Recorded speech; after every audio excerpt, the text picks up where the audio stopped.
Hi Joshua! Hello po, good evening po. Good evening sa iyo Joshua. Sige, kwentuhan mo na ako Josh. Anong may paglilingkod ko sa iyo at napatawag po sa usapang LDR? Kasi kasi po may problema po ako siguro kay mama po. Bakit? Kasi po every time na may problema tapos yung gustong-gusto ko talaga makapagtapos na po ng pag-aaral. Pero minsan po yung mga yung mga answer po sa lahat ng problema niya is gusto niya patigilin kami na mag-aral po. Mm. Tapos minsan po kahit nahirapan na din po kami, wala pong magawa kasi yun yung gusto niya, wala kaming magawa. When you say Kaya gusto, ano ba yung mga instances na nagpupush kay mama mong patigilin kayo sa pag-aaral? minsan po sa financial problem po. Hmm. Tapos po, di ba po ngayon, nag-stop na po ako kasi nagtatrabaho na po. Hmm. Tapos yung kapatid ko po ngayon na mahirap po ngayon, so wala pong gaanong nabibigay kasi ako lang naman po yung nagtatrabaho sa family po. Tapos pag nagbibigay po ako parang nahirapan din po ako magbigay kasi binabudget ko po, tapos pag kulang yung mapapadala ko, ako pa yung papagalitan. Mm. Ako pa po yung parang masama sa kanila. When you say kanila, sino sila? Silang mama po tsaka si papa, kasi po kahit dito po sa Manila, kahit malaki po yung sahod, malaki naman po yung gastos, kaya po minsan nahihirapan din po ako mag-budget. Mhm. Tapos yung sabi ni mama na uwi na lang daw ako sa probinsya at siya yung magtatrabaho. Tapos yung kapatid ko pa pong isa na nasa high school, gusto na naman niyang patigilin. Kaya minsan po hindi ko na rin po alam ang gagawin ko, kung paano ko sosolusyonan yung mga problemang yun. Okay. Yung nagpapaaral ba sa kapatid mong isa, sino? Di ba po si mama po yung nagpapaaral, tapos tumutulong na lang po ako. Okay. Ilan Pero ba po kayong minsan po magkakapatid? 6 po. 6. Okay. Tas ilan sa inyo yung nag-aaral, ilan sa inyo yung huminto na? 2 po kaming, yung isa po kasi ayaw talaga pong mag-akaya ng minto po yun. Tapos yung yung 4 po nag-aaral po ngayon sa elementary, tapos isang po, high school. Okay. Tapos, ikaw lang sa kanila ang may trabaho? Opo. Kasi po sa probinsya po tas nagtatanim ng palay po. So every 4 months sila magaan. Yung panggastos po doon, inuutang rin po nila. That's the reason why. Tapos, Opo. syempre, pag nagigipit, ang gusto ng mama mo ay pahintuin na yung kapatid mong high school sa pag-aaral. Pero hindi ba community high school yan? Hindi ba yan public high school? 'Di ba supposedly ang public high school for free naman? Public high school po siya, pero po minsan po may mga din po, mga projects ganun po, mga sa PTA, meron din pong nagagastos din po. Pero minsan po pag wala po talaga silang makuhaan ng pera po, ganun po yung nagiging niya, sagot sa mga problema niya, na patigilin na lang, magtatrabaho na lang daw siya. Ganun po. Kaya minsan po ako na rin po nahihirapan dito. Kasi Nga, ako lang po naintindihan ko mag-isa naman. dito, tapos So, pag ang hirap inaaway po ka talaga. ng mama mo, tas sinasabi nila kapag nadidelay or hindi ka nakakapagpadala ng maayos or kulang yung padala mo, anong sinasabi nila sa'yo? Yung sinasabi pong na ang damot-damot ko daw po, bakit nang pinapadala ko. Sabi ko naman po na ang laki ng gastos ko dito, yung upa ko, yung pagkain, tsaka yung allowance po. Ganun po, kaya nagkukulang po. Tapos nagbibigay ako nun. Gusto nila, yung 8,000 na na sahod ko, kukunin nila yung 5,000. Paano yung pang-upa ko? Yung sa pagkain po, tsaka sa transpo. Wala pong naiiwan sa akin, kaya wala po akong naipon. Ako po, gusto ko rin po naman pagpatuloy sana yung yung college para matulungan pa po sila. Parang ganun po. Hindi pa ako nakakapag-ipon. Tapos hanggang ngayon po, maasa pa rin po ako na makakapag-aral din po. Okay. So, kung meron kang tanong sa akin, baby, anong tatanong mo sa akin? Kung kailangan ba na magpapadala, unahin ko muna yung sarili ko para makapag-aral at matulungan po sila. Okay. Yung padala mo ba, when you say padala, how much ba yung pinapadala mo? Sa 8,000 mong sahod per month, magkano dun yung kailangan mong ipadala or pinapadala sa kanila? Yung 5,000 po yung laging pinakamatas na hinihingi po nila. Eh, sabi ko po, hindi po Okay. magkakasya yung Pero magkano lang matitira. yung napapadala mo sa kanila? Minsan po mga 3,000, 2,000, ganun po. And that is kinsenas katapusan or yan ay for the whole month? Kasi sinas katapusan lang po yun. Kahit pa paano naman nakaaambag ka naman. Opo, kasi po yung isang kapatid ko nagtatrabaho din, pero hindi po nagbibigay, parang wala pong pakialam sa family po. Kaya ako lang po yung ano nila, Oo. kinukunan ng Ganito, kahit love, no? konting Hindi mo naman pagdagdag. kailangan tumigil. Hindi mo naman kailangan tumigil sa pagpapadala. Pero ikaw mismo na andito na sa Maynila, humanap ka din ng diskarte kung paano mo sisimulan yung buhay mo. Humanap ka din ng diskarte kung paano mo gagawan ng paraan yung mapagsabay mo kahit papaano yung pag-aaral mo at mapagkasya mo yung pera mo hanggang makatapos ka. I mean, it's either magkaroon ka ng small business of your own, it can be you loading people, ganyan, o kaya naman na kapag meron ka nakitang mga mura na bagay, ibebenta mo, nang medyo may patong ka ng 50, mga ganyan. Naiintindihan mo ko, kumbaga mag-create ka ng small business of your own na kayang-kaya mo. Tas love, marami naman dito sa Manila na universities na hindi naman ganun kamahal. You just have to inquire. Meron din naman dito mga scholarships na provide sa mga nangangailangan as long as mamimit mo yung requirements. All I'm saying is, hindi mo kailangang ihinto yung pagpapadala sa kanila kasi that is your tulong eh. I don't want you to wake up every single day kasi nang meron kang inuusig ka ng konsensya mo na hindi ako nakakatulong, nasasabihan ako ng mga ganito kasi wala ako na ibibigay sa kanila. I don't want you to feel that eh. Ayokong inuusig ka ng konsensya mo. So if I were you, kung ako sa'yo, ituloy mo lang kung ano ibinibigay mo sa kanila, kung ano lang yung abot ng makakaya mo, yung sasakto sa budget mo. Tapos, kahit papaano, try mo to make some time or to make a point na bibigyan mo ng progress yung sarili mong buhay. Didiskartehan mo ba, kumbaga, yung buhay mo. Kasi meron ka namang mga idle moment eh, idle time eh. Baka makakita ka ng racket, sideline na makapagbibigay pa sa'yo ng extra income.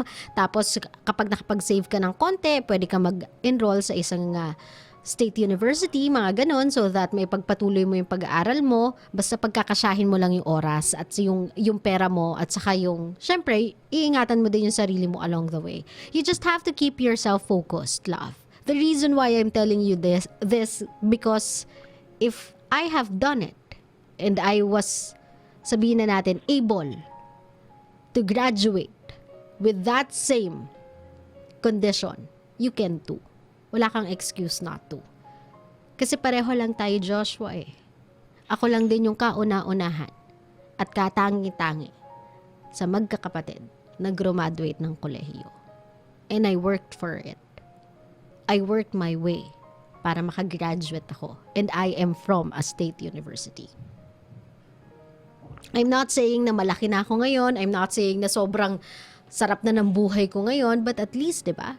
I was able to reach my dreams. I was able to somehow fulfill yung pangarap ko. Which is yung makatapos ako ng pag-aaral at makapagtrabaho ng maayos.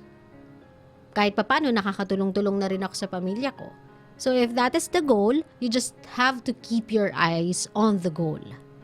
Pwede kang mag-abot-abot, pero lagi mo lang papaalala sa kanila, maski sa mga kapatid mo, constant lang yung communication, hindi man ganun kaganda yung balik nila, may sinasabi man sila sa yung hindi maganda, ipasok mo na lang muna yan sa kabilang tenga, ilabas mo na lang muna sa kabila. Kasi you know within you, you have a bigger reason as to why gusto mong mag-aral, gusto mong magsumikap, and that is to be able to help them better. Yun yung endpoint ng gusto mong mangyari eh. So just keep your eyes on the goal. You don't have to explain your process sa mga tao kung paano ka uunlad at paano mo sila gustong isabay sa pag-unlad mo. Hindi mo na kailangan ipakita or isabihin or i-explain sa kanila yung buong proseso niyan. All you have to do is do it yourself. Gawin mo yan na magsumikap ka sa sarili mo, humanap ka ng paraan, dumiskarte ka sa buhay. And then afterwards, kapag nakita na nila na, ay, amazing oh, nakatapos siya ng pag-aaral, ay, amazing oh, nagkaroon siya ng isang magandang trabaho. After nun, makikita din nila na hindi ikaw yung Joshua ang sinasabi nila. Dahil the reason why nagsusumikap ka ng ganyan ay para rin lang naman makatulong sa kanila. Pero wag kang panghihinaan ng loob. Naintindihan mo ako, love? I'm telling you, mahal, the road sa pangarap na gusto mo, sa pangarap na once upon my time and my life, ginusto ko din, is not easy. Hindi siya madali, love. Sobrang hirap niya. Yung pinagdaanan ko in order to reach whatever it is na meron ako ngayon or wherever I am right now, it wasn't an easy walk in the park. There are times na pagod ako, pero mag-aaral ako.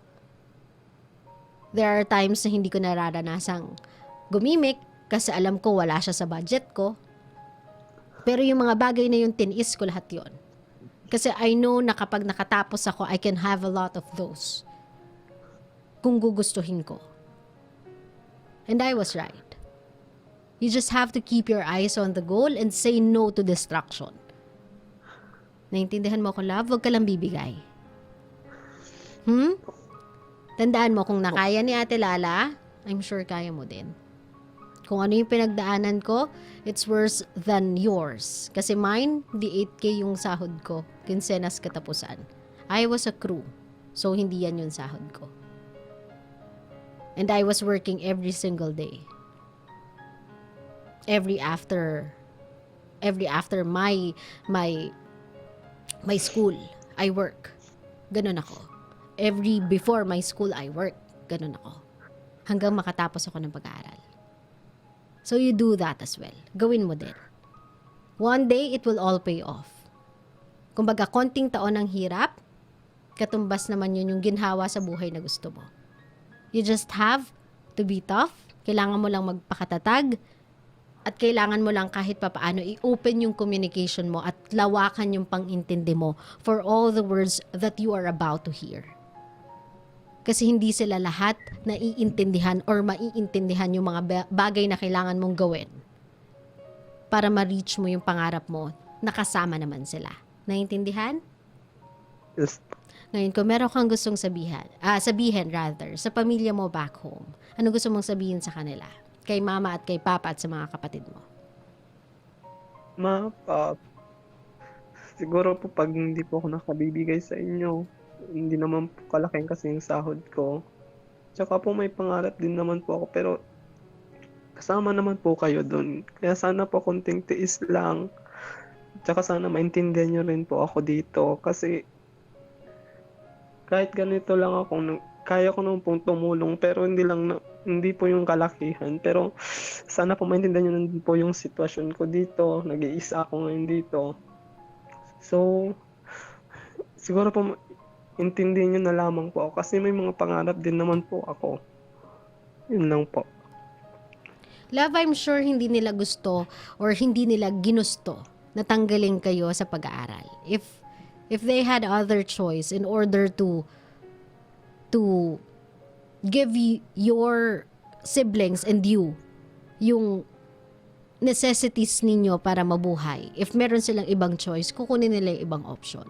Siguro nga, they are running out of choice. If it's a choice between giving you education and giving you something to eat every single day, of course, mas pipiliin nila yung may makain kayo araw-araw. Hindi nila ginusto na patigilin kayo sa pag-aaral. Hindi nila ginusto na hindi kayo bigyan ng edukasyon. Walang magulang ang gugustuhin yung ganon para sa anak nila. Ginagawa nila kung ano yung kinakailangan para mabuhay nila kayong lahat sa abot ng makakaya nila. Ang mag-work sa isang palayan is hindi madali at alam mo yan, love. Hindi laging swerte ang ani. Minsan nga kamalas-malasan, napepeste pa yung ani. Naintindihan mo yan. Alam ko, kinalakhan mo yan eh. So, wag ka magtanim ng sama ng loob na hindi ka nila naiintindihan, ayaw ka nilang pag-aralin, binabaliwala ka nila. Kung meron man silang nasasabi, it's because siguro Joshua, most of the time, kumakalam lang din kasi siguro yung sikmura nila. Pagod na din sila. Biruin nyo, 6 kayo eh. 2 lang sila. Hindi na din sila bumabata. May nararamdaman na yung mga yan. And there are times na inuuna nila yung pangangailangan nyo kesa sa mga pangangailangan nila bilang matatanda, pangangailangan nila bilang magulang. Inuuna nila kayo sa abot ng makakaya nila. Kaya kung ano man yung naririnig mo mula sa kanila, pasok sa kabila, labas sa kabila. Kasi hindi nila yun minimean. Hindi nila intensyon saktan ka. Gusto lang nilang iparealize sa inyo na there are tough calls and there are tough decisions na kailangan nilang gawin para mabuhay kayong magkakapatid. Naiintindihan mo ko, mahal? Opo. Maraming salamat sa pagtawag sa programa ko, Joshua. Ha, huwag ka na magtanim ng galit sa mga magulang mo. Mag-usap-usap lang kayo ng maayos. Tapos every time nagalit si mama, every time nagalit si papa, huwag ka na lang munang sumabay. Hinga ka muna ng malalim o kaya naman huwag ka muna mag-reply. Tapos mag-text ka na lang kinabukasan kapag okay na sila. Okay? Para hindi kayo Okay po. nagsasalubong, ha? O, tahan ka na, tas inom ka maraming tubig. Kaya mo yan, mahal. Diyos ko, problema lang yan. Tao tayo. Kaya tayo binibigyan ng problema kasi kaya nating dalawa. Okay? Okay po. Thank you po. Maraming salamat, love. Kaya mo yan, love. Sabi ko nga sa'yo, kung nakaya ko, kaya mo din. Ingat ka lagi, ha? Okay Salamat, po. Thank you love. po. Kabisyo, wag nyo isipin na yung mga magulang ninyo kaya kayo pinatitigil ng pag-aaral kapag wala na kayo makain is because trip lang nila. Na nagroleta sila at ikaw ang lucky winner. Kaya ikaw yung hindi makakapag-aral. Hindi yun ganon. Kung meron silang choice, bakit naman hindi nila yun pipiliin? Sino ba namang magulang ang ayaw na makatapos yung anak nila? Sino ba namang magulang ang ayaw na maibigay sa anak nila ang mag-aarang buhay o magandang buhay na kaya nilang ibigay? Pero one day kasi you'll realize na providing for your family is not that easy. Ngayon pangalan, di ba, nararamdaman na ni Joshua na ang hirap. Na yung 2,000 hindi pala sasapat. Na yung 5,000 pala kulang pa. Pero nung tayo ay mga bagets, nung tayo ay mga bata, feeling natin, ang 5,000 sobra-sobra na. Ang 2,000 malaki na. Pag di ka binigyan, parang pinagdadamutan ka pa. Yun yung feeling natin eh. Na napakadali lang yan na hanapin, napakadali lang yan na kitain. Dati na may tuition fee ako nung high school ako, it was, sabihin na natin, 6,000 pesos. Pero nag-waiver ako eh. Waiver kasi hindi pa makapagbayad. So, hindi ako makapag-exam. Makakapag-exam lang ako kapag non-academic exam. Yung mga arts, mga ganyan, music. Pero kapag yung mga subject na ay Filipino, English, mga gano'n na hindi na ako makakapag-exam niyan. Kasi hindi pa ako fully paid para makapag-exam. Quarterly exam namin quarterly din yung payment. So, hindi ako makapag-exam, nag-set B ako. So, utakot ako, bakit? Mahal ba talaga yung 6,000 pesos? 5,000 pesos? Hindi ba talaga kaya nakitain yung 5,000? Parang mura lang naman, ba't sila nakakapagbayad? Ba't ako hindi? Now that I am working, oh my God. Ang hirap kitain ng 5,000 eh. Hindi talaga siya madali. O, di ba? It's not that I'm making it a joke, but now I realize na, hey, hindi talaga ganun kadali mag-provide.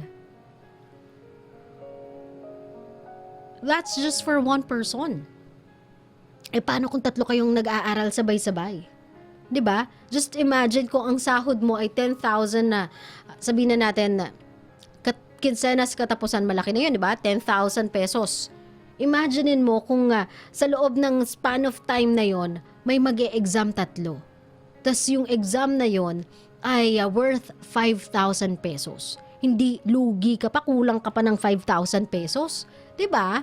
Just imagine kung saan kamay ng Diyos mo kukunin 'yun kung 'yun lang naman yung natatanging trabaho na meron ka.